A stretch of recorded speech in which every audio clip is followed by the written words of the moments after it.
It's another edition of Time About the Movies, and today we're taking a look at the movie of June 11th, 1999, because once again we're only looking at one movie, and it's certainly much more memorable than the movie Instinct from last time. It's one of the biggest comedy hits of the year. It's Austin Powers' The Spy Who Shagged Me.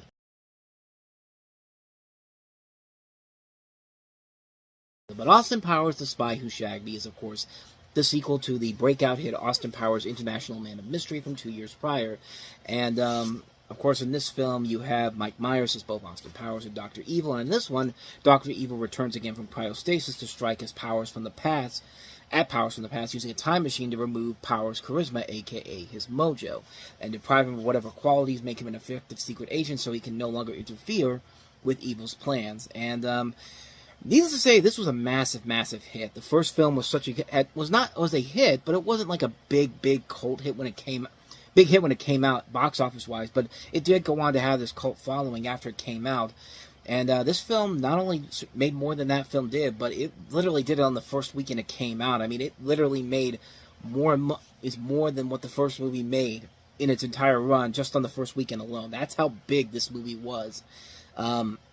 Over $300 million worldwide at the box office. It was a massive hit financially. Critically, it's kind of the same, but like, how do I really describe this one? Because as much as I like this film, it definitely has a lot more flaws to it than the first film did. The first film kind of knew the right idea of what it was trying to do, and it worked for the most part here. Here, they kind of it kind of starts off on the wrong foot, because it starts off with Vanessa returning from the first film, and it turns out she was a fembot all along, and then she ends up getting self-destructed, and then it's like Austin never really, and it's like Austin is single again, and it's like nothing even happened from the first film.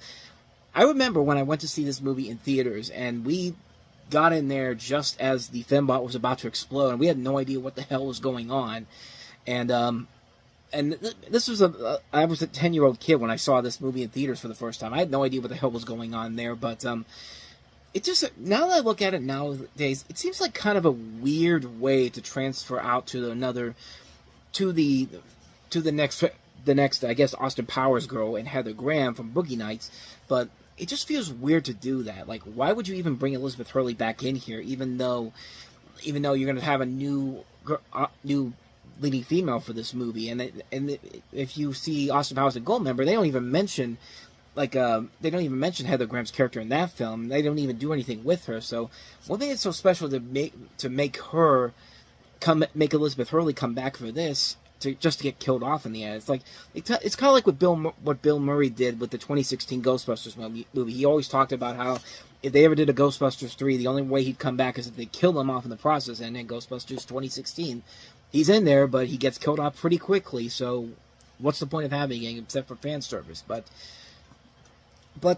yeah, there's a lot of those little flaws throughout the course of the film overall, but the film still is very fun. I mean, there still is a lot of good, funny moments here and there. There's definitely more of a sense of a more gross-out humor in this film than the last film. I mean, this one has literally a guy called Fat Bastard, and one of the things he does all the time is like farts like crazy, and like you can see like all the crumbs he has all over his stomach throughout the course of the movie, and like, yeah, it's a little much, but never to the point where it gets completely annoying or completely too out of hand.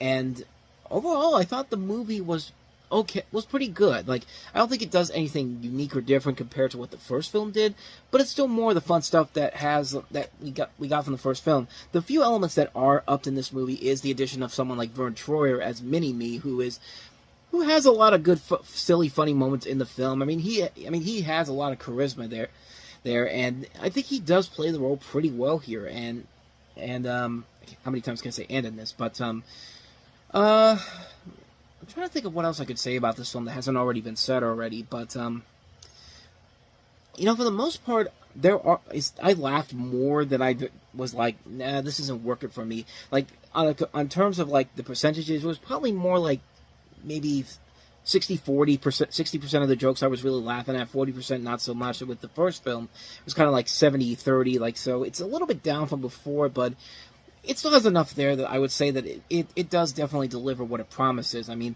there are good things about the film. It's a fun movie. It's not a bad film per se, and this is the type of movie that probably would fit well for a summer blockbuster comedy. I mean, you go there, you got your popcorn, you got your drink, you want to sit in the theater for a couple of hours and get a good laugh, some good laughs. You do get a lot of good laughs in this particular film, and it is a ton of fun to watch. It is a really funny film.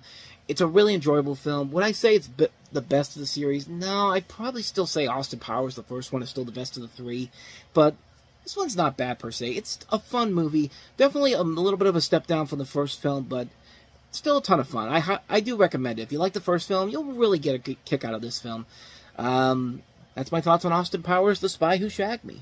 So on that note, we wrap up another edition of Time About the Movies, and when we meet next time, Disney's newest animated feature, Tarzan, comes out. We have John Travolta in The General's Daughter, and we have one of the more influential films of the time period, Run, Lola, Run, which came out this weekend in American audiences, for American audiences, I should say. So we'll look at those three films next time. But until then, thank you very much for watching, and if you want to see more videos like this, please hit the playlist on the next page, check out the previous episode, and also don't forget to hit the like and subscribe button if you want to see more videos like this on this channel. So with that said, I am off. I will see you guys next time, and until then, as always, take care.